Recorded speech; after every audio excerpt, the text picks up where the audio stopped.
নতুন একটি দাঁড়িপাল্লা দেখুন। আসলে এটা নতুন না, অনেক আগের পুরাতন একটি দাঁড়িপাল্লা।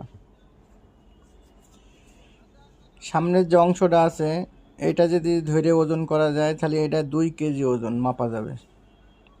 এইটাই 2 কেজি ওজন মাপা যাবে।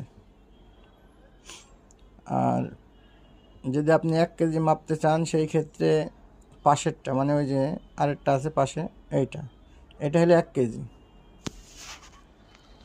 এটা কিন্তু 1 কেজি মাপার জন্য 4 ড্রামে 1 কেজি হয়েছে, এটা কি ওখানে বোঝা যাচ্ছে। তার পাশে যদি আপনি মাপতে চান, যত মোটা দিকে যাবেন তত কমবে। তার পাশেরটা 1/2 কেজি, তার পাশেরটা 250 গ্রাম।